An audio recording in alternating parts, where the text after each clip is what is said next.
Welcome everybody. So this video is going to be the ability tree for your character. When you're starting the game out, maybe you just got a new character, things that you need to focus on, things that you should get first, get into. So when you get to this character tree, it's going to be pretty barren, and the circle that is bright versus the circle that's not. The bright circle, it's going to be like right around here, probably a little. Yeah, it should be like here or here. So pretty much you can only build out to that circle until you get your character enhanced, which means farming up the materials to get them past level 20, then level 40, etc. So right away, the first thing you're going to have to do, you're only going to have one of your core abilities and your ultimate. So in Dian's case, he had Phoenix and then he had Ragnarok. So my task was, okay, first thing I need to do is unlock all his abilities, the base versions of them. So Ifrit and Felmelga Sun. So then I gotta search, okay, where are these other abilities at? Because they can be anywhere. So there's Fel's Sun, so immediately I have to be like, okay, I gotta chart a course to there. So you gotta get everything, which in this case is gonna be blue crystals. Build to it, and eventually you'll get around to it. You might have to expand the tree at least once. If you're farming materials at a decent rate, you know, getting the first level 20 upgrade, unless you're really new to the game, shouldn't be that much to do. And it's like, okay, well now I need to the other ability. You'll notice the abilities, because you see a lot of stuff in this tree here. Your abilities are always going to have this kind of sword. What the hell else that would be? Maybe like on the anvil style thing. Grind. So in this case, it's going to be Ifrit, which is over here. Okay. Over here, that's not too hard to get the skills.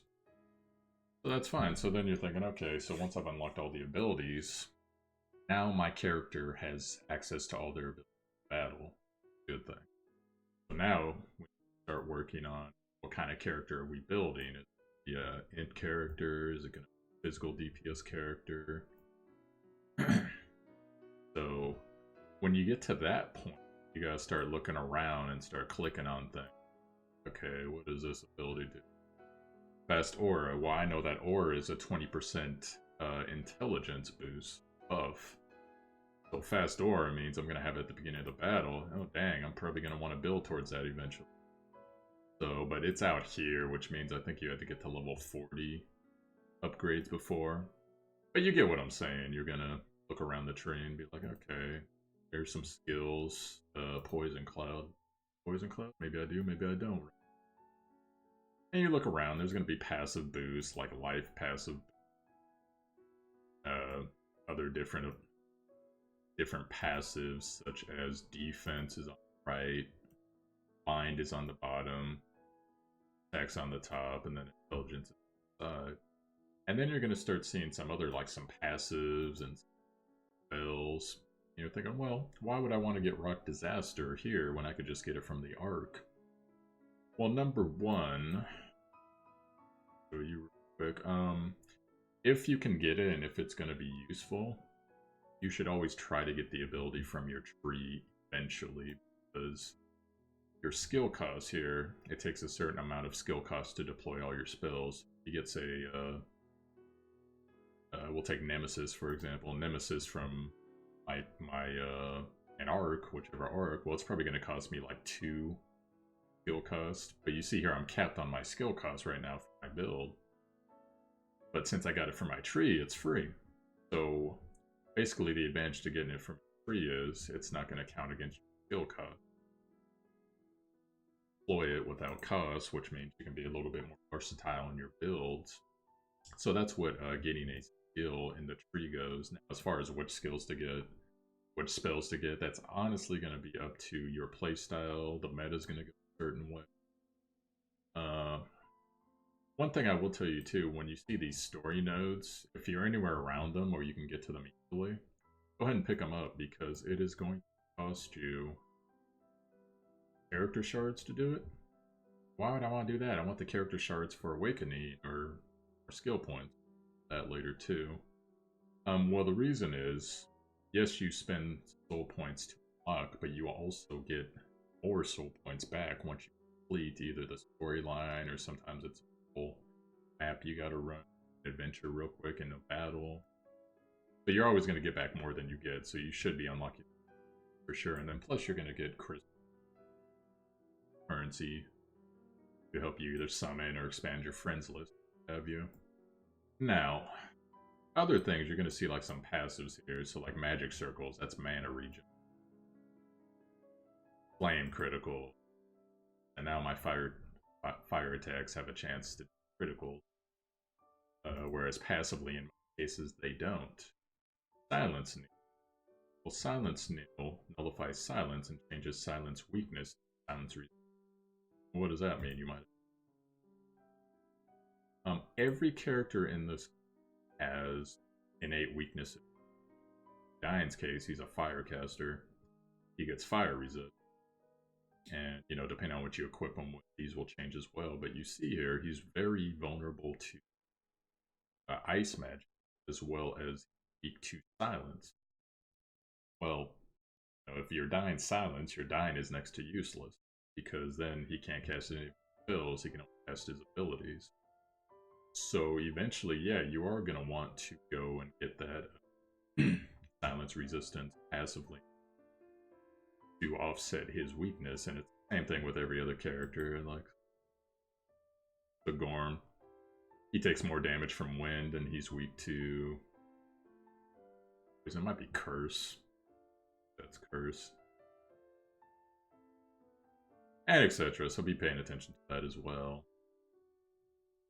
Now, and you know, depending on which passives in the game, like I can tell you, for instance, Crimson Flare is actually a super crazy passive. Meteor Rain's a great passive, or not passive, sorry, these are great spells. Passives, Flame Criticals, you know, it's decent, it's good. Late game, but, you know, I'm not there yet, as far as what I can unlock.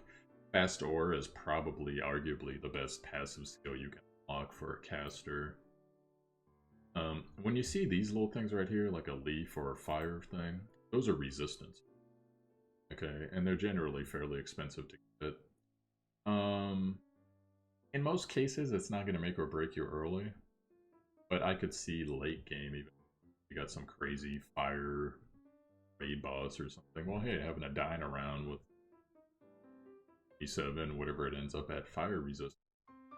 That's pretty cool, because that's one less guy you gotta gear for that boss fight, assuming that the boss does crazy amounts of DPS.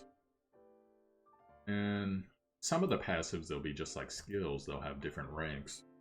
So in my case, I unlocked the base version of this skill, Blaze of the Underworld.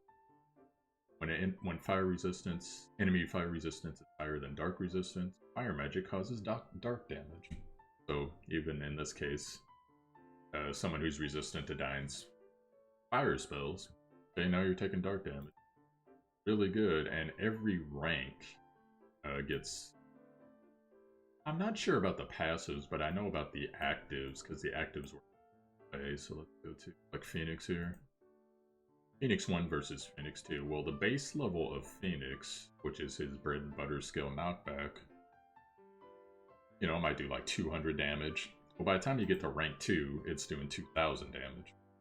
It's a big increase in damage. So, if you can, try to get to the skill unlocks, but you're still going to want to go and do, you know, go get things like Fast Aura and passives, maybe some certain spells and stuff. And, you know, if you happen to have the crystals, always be watching your crystals to get it. Yeah, go ahead and get it. You know, in my case, I'm actually saving for Fast Aura, as I've probably mentioned. There's all types of other skills, depending on which tree go down, so it's good to check them out and see, okay, the bread and butter, like in this case. Increase physical damage dealt to enemies. Status effects by 20%. In an early game, even though Dian's auto was actually decent for a caster, but late game, especially once you get that your intelligence or spell power, a percentage of that goes into your base attack. Hey, now we're cooking. Terramilk actually sounds really good. But you know, probably you're gonna want to go get like all the skills and spells and passives to support your primary function. Now, also another shout out to keep in mind: getting a little bit of defense on your heroes, especially the early stuff. Always a good idea. Not right away, but eventually when you're into the tier 2 upgrades, well, you'll notice tier 1 upgrades usually aren't that much. So if you're farming at a decent rate, yeah, go ahead and make your character a bit tankier. Get them the life node, place where you get extra life, passive life here. So, and then there's a couple mana nodes as well, like this. Give you more MP. That's going to be more useful for your casters, but it's actually useful for everybody, to be perfectly honest. And in general, whatever your primary skill is, if it's intelligence, you know, try your best to, like, eventually I want to get this 30 node, amp his intelligence a bit more, and then way down one day work up to 50 node, which hopefully will be in the next couple days here.